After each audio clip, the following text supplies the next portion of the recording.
A very very warm welcome to all of you students. आज हम जो आपका सेकेंड सेमेस्टर में जो फोर्थ पेपर है भारतीय अर्थव्यवस्था या इंडियन इकोनॉमी, उसके अंतर्गत मुद्रास्फीति चैप्टर का अध्ययन करेंगे। और मैं आपको इस वीडियो के माध्यम से बताऊंगा कि मुद्रास्फीति क्या है और इसके प्रकार क्या है। और फिर इसके अगले वीडियो में हम मुद्रास्फीति के कारण तथा मुद्रास्फीति के प्रभाव की चर्चा करेंगे। ये क्वेश्चन आपके एग्ज़ाम पॉइंट ऑफ व्यू से बहुत इम्पोर्टेंट है, तो आप इसको ध्यान से देखेंगे कि मुद्रास्फीति क्या होती है और इसके प्रकार क्या है। तो शुरुआत करते हैं हम। तो जब हम मुद्रास्फीति की बात करते हैं तो मुद्रास्फीति को हम साधारण शब्दों में महंगाई कह सकते हैं।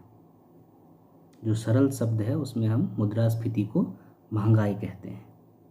तो महंगाई क्या है, मुद्रास्फीति क्या है, इंग्लिश में हम इसको इन्फ्लेशन बोलते हैं। इन्फ्लेशन क्या है,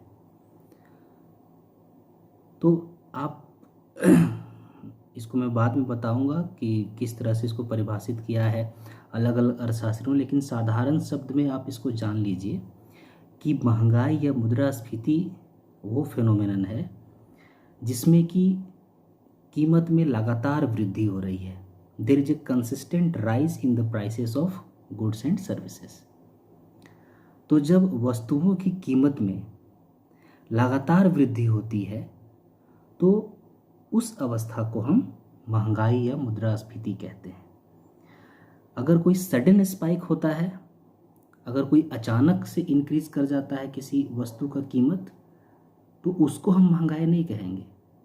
जैसे सपोज कीजिए कि एक खबर फैल गई कि कल से नमक का शॉर्टेज होने वाला है और सडनली लोग लाइन में लग गए नमक खरीदने के लिए, और उसकी वजह से सडनली जो आपका वो शॉर्टेज का जो अफवाह फैला उसकी वजह से लोग लाइन में लग गए, डिमांड बढ़ गया और अचानक से उसके दाम में उछाल आ गया, नमक के दाम में उछाल आ गया, तो उसको हम महंगाई नहीं कह सकते हैं। महंगाई का अर्थ होता है, मुद्रास्फीति का अर्थ होता है जब कीमतों में एक सतत वृद्धि हो, एक कंसिस्टेंट राइज हो या एक परसिस्टेंट राइज हो, लगातार इंक्रीज कर रहा हो कीमत। तो इस अवस्था को, कीमत वृद्धि की इस अवस्था को हम मुद्रास्फीति या महंगाई कहते हैं। तो जनरली ऐसा माना जाता है कि मुद्रास्फीति जो है वो प्राइस राइज से रिलेटेड है, और जो प्राइस राइज है वो मुद्रा की क्रय शक्ति को कम कर देता है। मुद्रा की क्रय शक्ति से आशय क्या है? मुद्रा की क्रय शक्ति कम होने से आशय है कि आपको ज़्यादा मुद्रा आप ले जा रहे हैं और कम सामान आपको मिल रहा है। जब ऐसी अवस्था आती है जहाँ पे आपको ज़्यादा मुद्रा व्यय करना पड़ता है, उसके एवज में आप वस्तुएं जो आपको प्राप्त हो रही हैं वो कम प्राप्त होंगी, तो माना जाता है कि मुद्रा की क्रय शक्ति में गिरावट आ गई है। तो जब हम मुद्रास्फीति की बात करते हैं, महंगाई की बात करते हैं, तो महंगाई जो है वो आपका तेज़ी से बढ़ती हुई कीमत से इसका संबंध है, और बढ़ती हुई कीमतों के कारण मुद्रा की जो परचेजिंग कैपेसिटी है उस पर नकारात्मक प्रभाव पड़ता है। तो ये एक जनरल कंसेप्ट आपका बिल्ड हुआ महंगाई के बारे में, मुद्रास्फीति के बारे में। अब इसको परिभाषित करने का जो ढंग है वो अलग अलग समय पर अलग अलग तरीके से महंगाई को समझा जाता रहा है। तो जैसा कि आप जानते हैं, जो अर्ली इकोनॉमिस्ट थे, जब शुरुआत में अर्थशास्त्री जो आए उनको हम कहते थे नव प्रतिष्ठित अर्थशास्त्री, क्लासिकल इकोनॉमिस्ट्स। तो क्लासिकल इकोनॉमिस्ट की अवधारणा क्या थी महंगाई के प्रति? क्लासिकल इकोनॉमिस्ट्स जितने थे, जो नव प्रतिष्ठित अर्थशास्त्री थे, उनकी अवधारणा महंगाई के बारे में ये थी कि मुद्रा की पूर्ति जो है वही कारण है महंगाई का, अर्थात कीमतों में वृद्धि का। आप इसको यूँ समझ लीजिए कि मुद्रा की पूर्ति जो है वो काउज है, और उस काउज का जो इफेक्ट है वो कीमत में वृद्धि है। अर्थात there is a relationship of cause and effect between money supply and inflation. Money supply is the cause of inflation. Which is the effect. मतलब मुद्रा की पूर्ति जो है वो कारण है, और मुद्रा की पूर्ति के कारण क्या प्रभाव पड़ रहा है, कीमतों में वृद्धि हो रही है। तो ये अवधारणा थी क्लासिकल अर्थशास्त्रियों की, नौ प्रतिष्ठित अर्थशास्त्रियों की, कि मुद्रा में जब प्रसार होगा, मुद्रा की पूर्ति में जब प्रसार होगा, तो मुद्रा की पूर्ति बढ़ने के कारण ही महंगाई उत्पन्न होती है, कीमतों में वृद्धि होती है। ये आपकी नौ प्रतिष्ठित अर्थशास्त्रियों की अवधारणा थी। इसके बाद एक दूसरी अवधारणा थी मांग आधिक्य की अवधारणा, जिसको एक्सेस डिमांड की अवधारणा हम कह सकते हैं। तो हम उस पर अभी कुछ देर में आते हैं। पहले हम नौ प्रतिष्ठित अर्थशास्त्रियों की जो अवधारणा है कि मुद्रा की पूर्ति ही कीमत बढ़ाती है, उस पर हम चर्चा करते हैं। तो नौ प्रतिष्ठित अर्थशास्त्रियों में एक प्रमुख जो परिभाषा है वो क्राउथर के द्वारा दी गई थी स्टूडेंट्स। और क्राउथर ने कहा था कि मुद्रास्फीति वह अवस्था है जहाँ पे मुद्रा का मूल्य गिरता है और वस्तुओं का मूल्य बढ़ जाता है। मुद्रा के मूल्य के गिरने से आशय है कि मुद्रा की जो परचेजिंग पावर कैपेसिटी है, जो खरीदने की शक्ति है मुद्रा की किसी चीज़ को, उसमें कमी आ जाती है। इसको आप इस तरह समझिए, आपको पॉकेट मनी मिलती है, आप बाजार जाते हैं और प्रतिदिन आप 2 समोसा जाकर खाते थे बाजार में। पहले जो कीमत थी वो 5 रुपये थी। अब क्या हुआ कि कीमत बढ़ के हो गई 6 रुपये। अब क्या आप जाके बाजार में 2 समोसा खरीद पाइएगा 10 रुपये में? नहीं खरीद पाइएगा। तो मुद्रा आपके पास उतना ही है, 10 रुपया ही है। मुद्रा की पूर्ति में कोई परिवर्तन भी नहीं हुआ है, लेकिन कीमत बढ़ गई। तो इसकी वजह से आप उसको नहीं खरीद पा रहे हैं। तो महंगाई की जब अवस्था आती है तो उसका परिणाम यही होता है कि मुद्रा का जो मूल्य है वो घट जाता है। पहले आप 10 रुपये में 2 समोसा खरीद पा रहे थे, अब आप 10 रुपये में 2 समोसा नहीं खरीद पा रहे हैं। तो मुद्रा की जो क्रय शक्ति है उसमें गिरावट आ गई है। क्यों? क्योंकि कीमत में वृद्धि हो गई है। तो क्राउथर का कहना था कि महंगाई या मुद्रास्फीति वह अवस्था है जहाँ पर वस्तुओं की कीमत में बदलाव आता है, वृद्धि होती है, और मुद्रा का मूल्य जो है वो गिर जाता है, मुद्रा का मूल्य घट जाता है। इसी तरह से सैपीरो ने भी परिभाषित किया है। उन्होंने कहा कि स्फीति जो है, अर्थात जो मुद्रास्फीति है, वो कीमतों के सामान्य स्तर में निरंतर होने वाली तथा काफ़ी वृद्धि से है। ये डेफिनेशन भी आपको ध्यान में रखना होगा सैपीरो का, कि मुद्रास्फीति कीमतों के सामान्य स्तर में निरंतर होने वाली वृद्धि है। यहाँ पे जो टर्म इम्पॉर्टेंट है वो है निरंतर, मतलब परसिस्टेंट राइज, लगातार प्राइसेस राइज कर रहा है, मतलब एक स्पैन ऑफ टाइम में इंक्रीज कर रहा है। सडन स्पाइक अगर होता है, अचानक से अगर मूल्य में परिवर्तन होता है, मूल्य बढ़ जाता है, तो उसको हम महंगाई नहीं कहेंगे। महंगाई हम किसको कहेंगे? जब कीमतों में लगातार वृद्धि होते जा रही है, धीरे धीरे सामान्य जो कीमत स्तर है, जो जनरल प्राइस लेवल है, उस पर लगातार वृद्धि हो रही है, तो ऐसे केस को हम कहते हैं कि ये महंगाई का दौर है। तो मुद्रास्फीति ये हुई। तो ये जो आपका 9 प्रतिष्ठित अर्थशास्त्री थे, उनके हिसाब से मुद्रा की पूर्ति में जो परिवर्तन हो रहा है, अर्थात मुद्रा की पूर्ति में, सप्लाई ऑफ मनी में जो इंक्रीज हो रहा है, उसकी वजह से महंगाई उत्पन्न होती है। तो उन्होंने इसको परिभाषित भी जब किया था मुद्रास्फीति को, क्लासिकल अर्थशास्त्रियों ने, तो उन्होंने कहा था कि ये एक ऐसा विनाशकारी रोग है। मुद्रास्फीति एक ऐसा विनाशकारी रोग है जो मौद्रिक नियंत्रण के अभाव में जन्म लेता है। मतलब जब हम मॉनेटरी पॉलिसी कोई फॉर्मुलेट नहीं कर रहे हैं, कोई मॉनेटरी पॉलिसी रेगुलेट नहीं किया जा रहा है, तो उस केस में मुद्रा के प्रवाह में वृद्धि होने के कारण ये रोग है जो कि जन्म लेता है। और मुद्रास्फीति के परिणामों को उन्होंने काफ़ी घातक बताया था 9 प्रतिष्ठित अर्थशास्त्रियों ने। आप समझ सकते हैं कि एक ऐसा विनाशकारी रोग है।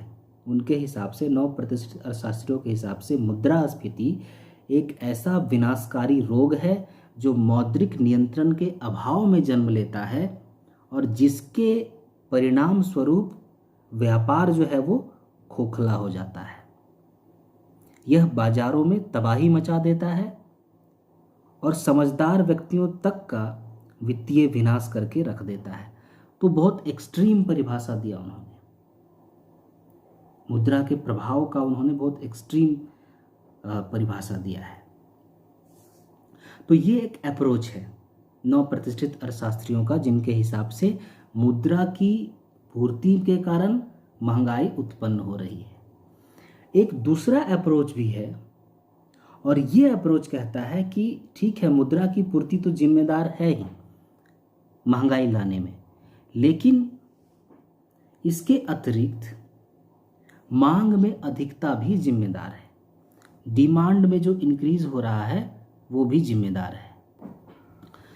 तो जो ये नया परिभाषा आया मांग अधिकता का, कि डिमांड में इंक्रीज हो रही है, मांग अधिक अथवा अतिरेक पर जो आधारित परिभाषाएं थी, तो उसमें उन्होंने उसको नकारा नहीं कि मुद्रा की पूर्ति का जो कॉन्सेप्ट था उसको उन्होंने नकारा नहीं, उसको उन्होंने मॉडिफाई किया, उसमें चेंजेस किए। तो इसमें जो पीगू थे उन्होंने पहली अवधारणा प्रस्तुत की और उन्होंने कहा कि जो कीमत स्तर में परिवर्तन है वो सिर्फ मुद्रा की पूर्ति से प्रभावित नहीं होता है। उनके हिसाब से कीमतों में प्रत्येक वृद्धि मुद्रास्फीति नहीं कही जा सकती, अपितु केवल कीमत वृद्धि की अवस्थाओं को ही मुद्रास्फीति माना जा सकता है। मुद्रास्फीति की स्थिति उस समय उत्पन्न होती है जब मौद्रिक आय उपार्जन संबंधी क्रियाओं से कहीं अधिक अनुपात में बढ़ती है। तो इसको सरल शब्दों में मैं आपको समझाता हूं।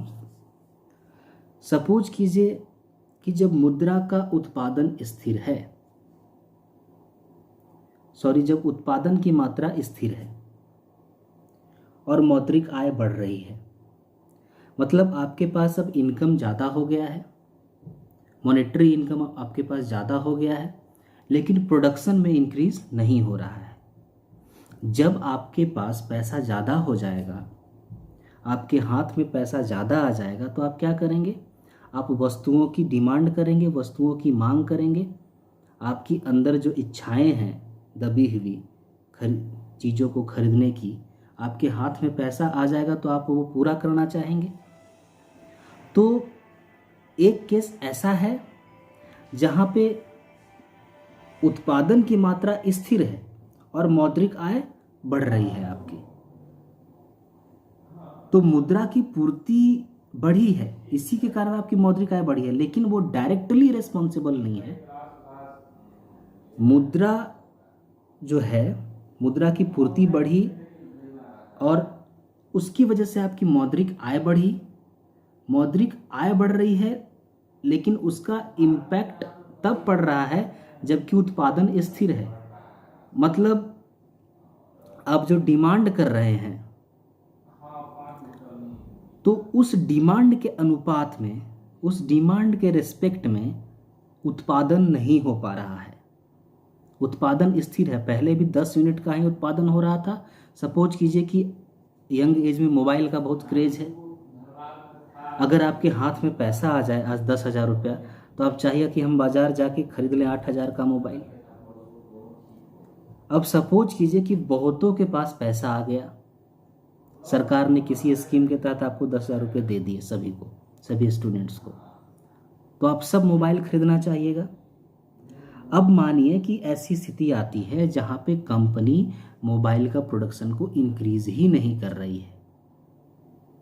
जितना माल था पहले उतना ही माल अभी भी बाजार में है।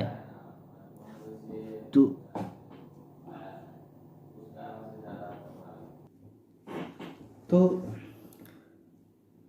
सपोज कीजिए कि आपके पास पैसा आ गया, लेकिन उस अनुपात में मोबाइल का प्रोडक्शन इंक्रीज नहीं हो रहा है, उत्पादन स्थिर है, तब क्या होगा? तो उस केस में आपका कीमतें राइज होनी शुरू हो जाएंगी, कीमतों में परिवर्तन होगा, कीमतों में वृद्धि होने लगेगी, क्योंकि उत्पादन स्थिर है और वस्तुओं की मांग बढ़ गई है। तो मांग में अधिकता आ गई है और उस रिस्पेक्ट में पूर्ति नहीं हो पा रही है वस्तुओं की, जिसकी वजह से प्राइसेस राइज कर गया, कंसिस्टेंटली प्राइस राइज हो रहा है, और इसको हम मुद्रास्फीति कहेंगे। तो एक केस ऐसा है। दूसरा केस ऐसा है कि जब मौद्रिक आय में वृद्धि हो रही है, मतलब आपके आय में वृद्धि हो रही है लेकिन उत्पादन घट रहा हो, तो उस केस में भी आपका मुद्रास्फीति बढ़ेगा, क्योंकि आपकी मांग अधिक हो जाएगी और उस रिस्पेक्ट में उत्पादन हो नहीं रहा है, इनफैक्ट घटने लगा है उत्पादन। तो प्रोडक्शन डाउन कर रहा है और आपके हाथ में ज़्यादा पैसा आ गया है, आप डिमांड ज़्यादा करने लगिएगा और उस रिस्पेक्ट में प्रोडक्शन बढ़ने की बजाय और घट रहा है, तो ऑब्वियस है कि कीमतें फिर से बढ़नी शुरू हो जाएंगी। तो ये एक केस हो गया। इसी तरह से एक तीसरा केस है कि आपकी सपोज कीजिए आय स्थिर है, आपकी आय में कोई परिवर्तन नहीं हो रहा है, लेकिन फिर भी उत्पादन की मात्रा घट रही है। आपकी आय में परिवर्तन नहीं हो रहा है, आपकी आय सेम की सेम है, लेकिन उत्पादन की मात्रा घट रही है। एक समोसे वाला पहले 100 समोसे बनाता था और 100 के 100 समोसे उसके बिक जाते थे आधा घंटा के अंदर या 40 मिनट के अंदर या पूरे दिन भर में, जो भी है उसका एक दिन का उत्पादन जो 100 समोसों का था वो बिक जाता था, उसके पास कुछ बचता नहीं था अधिशेष। ठीक है।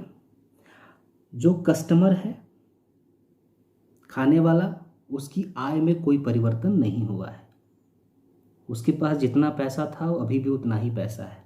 सपोज कीजिए कल को नेक्स्ट डे समोसा जो बनाता है वो अपना उत्पादन घटा के 50 समोसा ही अब बना रहा है, तो खाने वाले तो पहले से ही निर्धारित हैं कितने हैं, लेकिन आज उत्पादन घटा दिया उसने, तो आपकी आय में कोई परिवर्तन नहीं हुआ है, कस्टमर की आय में कोई परिवर्तन नहीं हुआ है, लेकिन उत्पादन घट गया। उत्पादन घट गया, अब मतलब 50 समोसा है और खाने वाले बराबर हैं कल की ही तरह, तो आपका दुकानदार प्राइस राइज कर देगा, बढ़ा देगा, क्योंकि खरीदने वाले ज़्यादा हैं, उत्पादन ही कम है, उसके पास कम चीज़ें हैं, तो उस केस में उसने प्राइस राइज कर दिया, प्राइस इंक्रीज कर दिया। तो एक अवस्था ये भी है कि जब मौद्रिक आय स्थिर होती है लेकिन उत्पादन घटता है, प्रोडक्शन घट रहा है, तो इसकी वजह से भी महंगाई उत्पन्न होती है, जिसको कि मुद्रास्फीति आप कहते हैं। तो इसकी वजह से भी मुद्रास्फीति उत्पन्न होती है।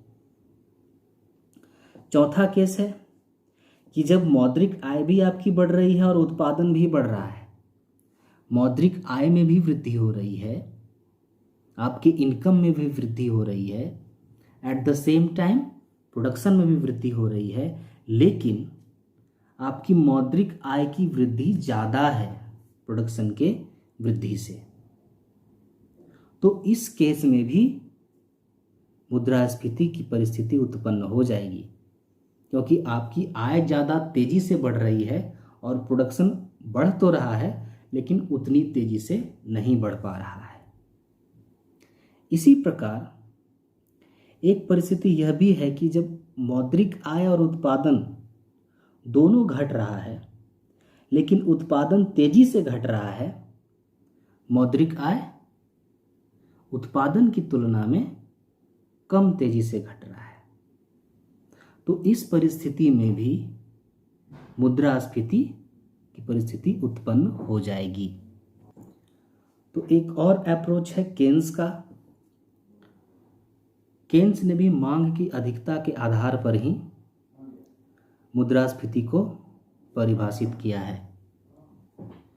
अब केन्स की जो अवधारणा थी मुद्रास्फीति को लेके वो ये थी, उनका मत था कि जो महंगाई उत्पन्न होती है, अर्थात जो वास्तविक मुद्रास्फीति है, जो ट्रू इन्फ्लेशन है, वो पूर्ण रोजगार की परिस्थिति के बाद ही उत्पन्न होती है। अर्थात सपोज कीजिए कि मुद्रा की आपूर्ति में वृद्धि हुई, जिसकी वजह से आपकी मौद्रिक आय में वृद्धि हो रही है।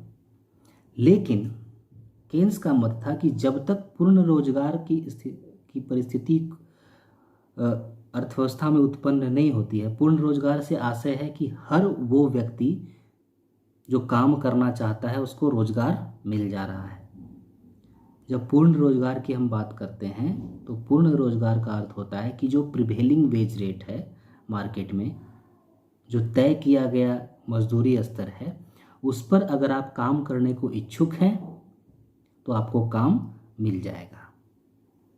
मतलब ऐसा नहीं है कि पूर्ण रोजगार की स्थिति में बेरोजगारी नहीं होगी, लेकिन आप अगर काम करने को इच्छुक हैं डिफाइंड वेज लेवल पर, प्रिवेलिंग वेज रेट पर, तो आपको काम मिल जाएगा। तो केन्स का मत था कि जब मुद्रा की आपूर्ति बढ़ती है, मुद्रा अर्थात सप्लाई ऑफ मनी जब इंक्रीज होता है तो उसकी वजह से आपका इनकम भी बढ़ता है। लेकिन इनकम बढ़ने के साथ साथ उत्पादन भी बढ़ता है और रोजगार भी बढ़ता है। उत्पादन में भी वृद्धि हो रही है और रोजगार में भी वृद्धि हो रही है और साथ साथ कीमत में भी वृद्धि हो रही है। लेकिन केन्स का कहना था कि ये जो परिस्थिति है वो सेमी इन्फ्लेशन की परिस्थिति है, अर्थात ये आपका अर्धस्फीति है, ये आधी स्फीति है, आधी मुद्रास्फीति है, सेमी इन्फ्लेशन इसको बोलते हैं। तो केन्स के अनुसार मुद्रा की पूर्ति में वृद्धि होने के कारण आपकी आय में भी परिवर्तन होता है, लेकिन उस आय में परिवर्तन के परिणाम स्वरूप तीन परिघटनाएं हो रही हैं। उत्पादन भी बढ़ रहा है, रोजगार भी बढ़ रहा है और कीमतों में भी वृद्धि हो रही है। तो चूंकि पूर्ण रोजगार की स्थिति अभी उत्पन्न नहीं हुई है, पूर्ण रोजगार अभी तक प्राप्त नहीं किया गया है, तो इस वजह से ये जो आपका स्फीति है, ये जो मुद्रास्फीति है, उसको हम आंशिक मुद्रास्फीति बोलते हैं, सेमी इन्फ्लेशन बोलते हैं। केन्स का मत था कि वास्तविक इन्फ्लेशन अर्थात ट्रू इन्फ्लेशन तभी होगा जब इकोनॉमी में पूर्ण रोजगार की स्थिति उत्पन्न हो जाएगी। मतलब जो काम करना चाहते हैं उन सभी को काम मिल गया है, और जब ये काम हो जाता है, जब ये परिस्थिति आ जाती है कि पूर्ण रोजगार की परिस्थिति आ गई, तो उसकी वजह से उत्पादन जो है वो बढ़ना बंद हो जाता है। मतलब मैक्सिमम आपने अचीव कर लिया है, मैक्सिमम एम्प्लॉयमेंट आपने अचीव कर लिया, तो अब जो मुद्रा की पूर्ति में वृद्धि हुई उसकी वजह से, मतलब बढ़ी हुई डिमांड को पूरा करने के लिए अब उत्पादन इंक्रीज नहीं हो रहा है। तो मुद्रास्फीति तभी उत्पन्न होती है केन्स के अनुसार जब मुद्रा पूर्ति में परिवर्तनों के प्रत्युत्तर में उत्पादन पूर्ति की लोच, इलास्टिसिटी ऑफ सप्लाई, जीरो हो जाती है। मतलब अब कितना भी आप सप्लाई ऑफ मनी बढ़ा लो, जो गुड्स का सप्लाई है वो चेंज नहीं होने वाला है, क्योंकि आप पूर्ण रोजगार की स्थिति में है। अब कोई नया आदमी उत्पादन में जुड़ नहीं सकता, जो भी काम करना चाहता था उसको रोजगार मिल गया है। तो आप कितनी भी मुद्रा की आपूर्ति कर लो, जब नया लोग उत्पादन में जुड़ेगा ही नहीं, पूर्ण रोजगार की स्थिति है, तो उत्पादन भी नहीं बढ़ेगा, और जब उत्पादन नहीं बढ़ेगा तो आपकी मांग में जो अधिकता आ रही है बढ़े हुए मुद्रा पूर्ति के कारण, उसको मैच करने वाला है नहीं प्रोडक्शन, तो प्राइसेस राइज करना शुरू हो जाएगा तेजी से। तो ये जो अवस्था है जहाँ पे आपने इकोनॉमी जो है वो पूर्ण रोजगार की अवस्था पर है, सभी को रोजगार मिल चुका है, उसके बाद की अवस्था में जो कीमत में राइज होता है मुद्रा की पूर्ति के कारण, मुद्रा की पूर्ति होती है तेजी से, उसकी वजह से आपकी मांग में अधिकता होती है, और तब जो मुद्रास्फीति उत्पन्न हो रही है, महंगाई उत्पन्न हो रही है, उसको केन्स वास्तविक मुद्रास्फीति कहते हैं, ट्रू इन्फ्लेशन कहते हैं। ठीक है स्टूडेंट्स, तो अब हम डिस्कस करने वाले हैं इन्फ्लेशन के टाइप्स को। तो इन्फ्लेशन का टाइप्स को हम इस तरह से आपसे डिस्कस कर सकते हैं कि मुद्रास्फीति की गति के आधार पर मुद्रास्फीति के कौन कौन से प्रकार हैं। तो मुद्रास्फीति की गति के आधार पर जो सबसे पहला इन्फ्लेशन है वो है क्रीपिंग इन्फ्लेशन, जिसको कि हिंदी में बोलते हैं सरकता हुआ मुद्रास्फीति। तो ये जो अवस्था है क्रीपिंग इन्फ्लेशन घातक अवस्था नहीं है।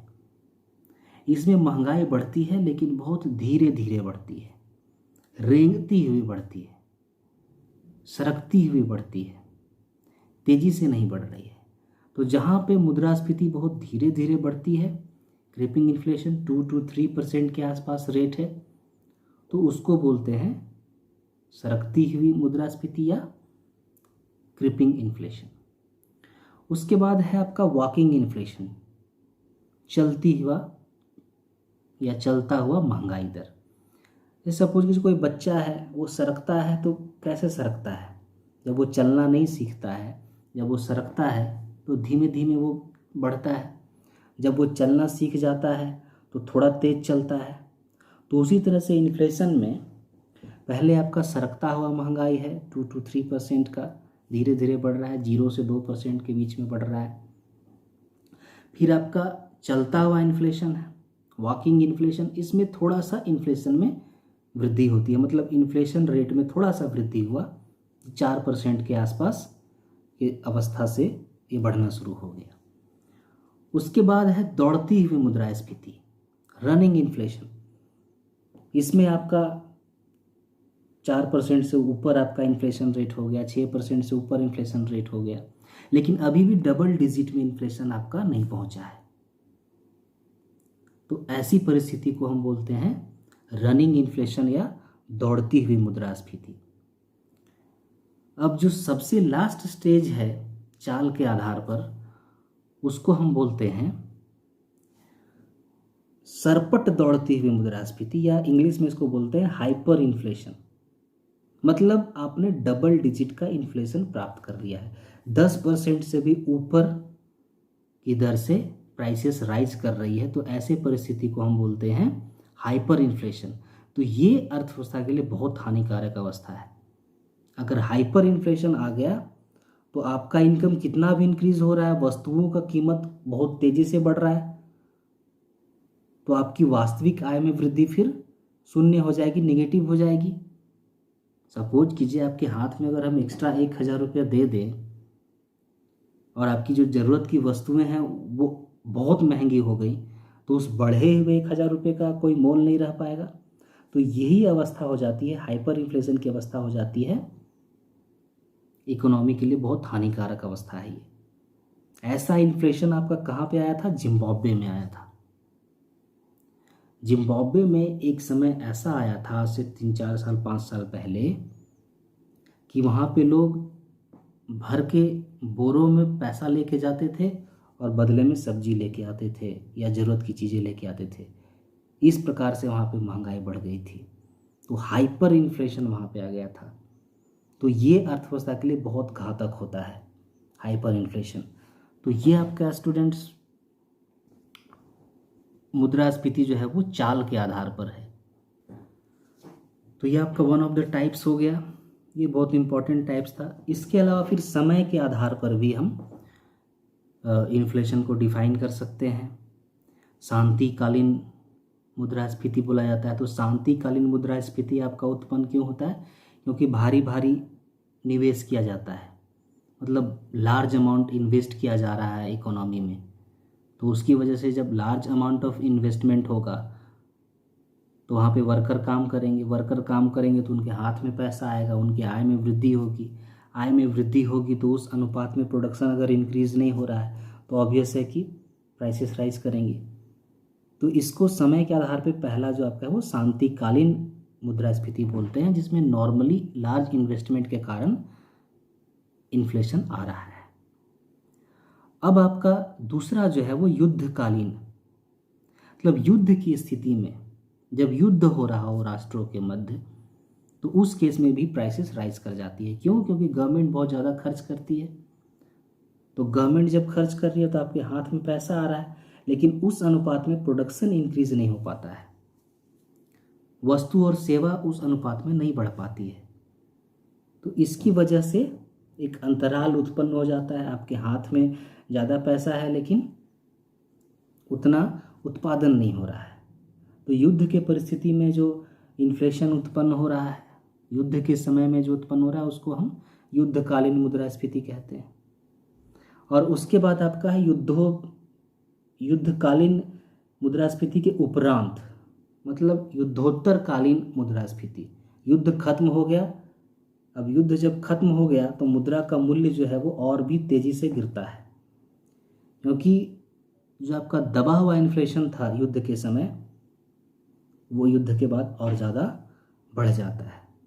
तो समय के आधार पर 3 प्रकार के इन्फ्लेशन हो गए: शांतिकालीन मुद्रास्फीति, युद्धकालीन मुद्रास्फीति और युद्धोत्तरकालीन मुद्रास्फीति। अब आपका विस्तार के आधार पर भी है। एक है आपका व्यापक मुद्रास्फीति, जिसको इंग्लिश में बोलते हैं कॉम्प्रिहेंसिव इन्फ्लेशन। जब आपका अर्थव्यवस्था के सभी क्षेत्रों में जितने भी एस्पेक्ट्स है इकोनॉमी के, primary sector, tertiary sector, primary sector, secondary sector, tertiary sector, प्राथमिक क्षेत्र, द्वितीयक क्षेत्र, तृतीयक क्षेत्र, सभी क्षेत्रों में जब वृद्धि हो रही है कीमतों में, बेतहाशा निरंतर वृद्धि हो रही है, तो उसको हम व्यापक इन्फ्लेशन बोलते हैं या कॉम्प्रिहेंसिव इन्फ्लेशन बोलते हैं, व्यापक मुद्रास्फीति बोलते हैं। और दूसरा आपका है छिटपुट स्फीति, स्पॉडिक इन्फ्लेशन इसको हम बोलते हैं। मतलब कुछ खंड में, अर्थव्यवस्था के कुछ भागों में महंगाई उत्पन्न हो गई है, कुछ सेक्टर्स में महंगाई उत्पन्न हो गई। सपोज ये कृषि के क्षेत्र में या जो कृषि से रिलेटेड आपका गुड्स है, वहाँ पे उत्पन्न हो गया बहुत ज़्यादा महंगाई, लेकिन जो आपका सेकेंडरी सेक्टर है, जो द्वितीयक क्षेत्र है, जो तृतीयक क्षेत्र है, वहाँ पे महंगाई नहीं है। तो जब आपका खंड में बढ़ता है महंगाई, किसी खास सेक्टर में बढ़ गया, पूरे इकोनॉमी में नहीं बढ़ रहा है, तो उसको बोलते हैं स्पॉडिक इन्फ्लेशन या छिटपुट स्फीति। तो विस्तार के आधार पर 2 तरह के मुद्रास्फीति हो गए, एक व्यापक मुद्रास्फीति जिसको कॉम्प्रिहेंसिव इन्फ्लेशन बोलते हैं, और दूसरा छुटपुट स्फीति जिसको स्पॉडिक इन्फ्लेशन बोलते हैं। अब आपका है अंश के आधार पर, डिग्री के आधार पर। तो एक आपका आंशिक मुद्रास्फीति हो गया या अर्ध मुद्रास्फीति। जब मैंने आपको बताया था कि जब पूर्ण रोजगार आपने अचीव नहीं किया है, मतलब इकोनॉमी ने अचीव नहीं किया है जब पूर्ण रोजगार, तो उस केस में जो इन्फ्लेशन बढ़ रहा है उसको हम आंशिक मुद्रास्फीति बोलते हैं, सेमी इन्फ्लेशन बोलते हैं। क्यों? क्योंकि उत्पादन भी बढ़ रहा है और रोजगार भी बढ़ रहा है। और दूसरा आपका है पूर्ण मुद्रास्फीति, ट्रू इन्फ्लेशन जिसको बोलते हैं या फुल इन्फ्लेशन बोलते हैं। मतलब आपने मैक्सिमम उत्पादन भी अचीव कर लिया है, मैक्सिमम रोजगार भी अचीव कर लिया है, अब जो कीमतों में वृद्धि हो रही है मुद्रा पूर्ति के कारण, वो कोई पॉजिटिव इम्पैक्ट प्रोडक्शन और एम्प्लॉयमेंट पे नहीं ला रही है।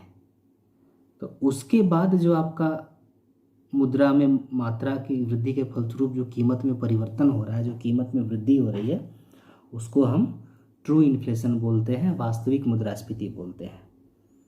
तो अंश के आधार पर आपके 2 हो गए, आंशिक और पूर्ण मुद्रास्फीति, सेमी इन्फ्लेशन और ट्रू इन्फ्लेशन। उसके बाद समयावधि के आधार पर है, तो अल्पकालीन मुद्रास्फीति बोलते हैं, शॉर्ट पीरियड इन्फ्लेशन, मतलब जो प्रवृत्ति कम समय के लिए है,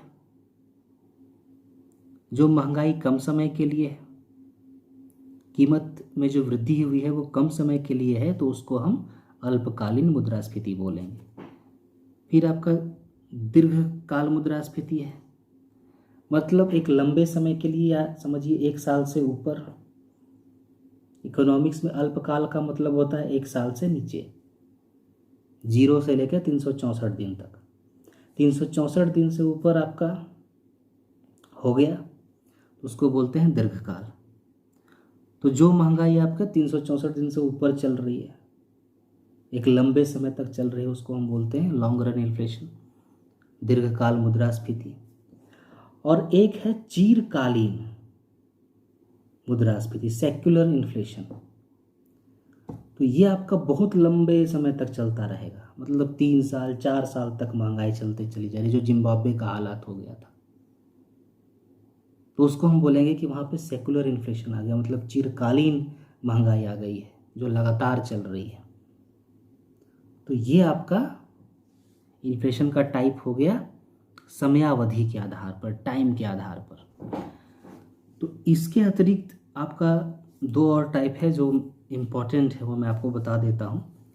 एक है मांग प्रेरित इन्फ्लेशन, जिसको डिमांड पुल इन्फ्लेशन बोलते हैं।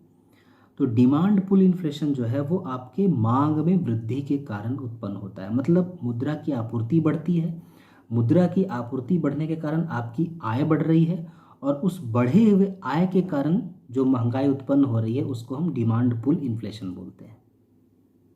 और एक होता है आपका लागत वृद्धि स्फीति या लागत वृद्धि मुद्रास्फीति, जिसको कि हम कॉस्ट पुश इन्फ्लेशन बोलते हैं। मतलब जो उत्पादन के साधन हैं, जब उनकी लागत में इंक्रीज हो गया, उनके कॉस्ट में इंक्रीज हो गया, तो ऑब्वियस है कि वो महंगाई बढ़ाएगा।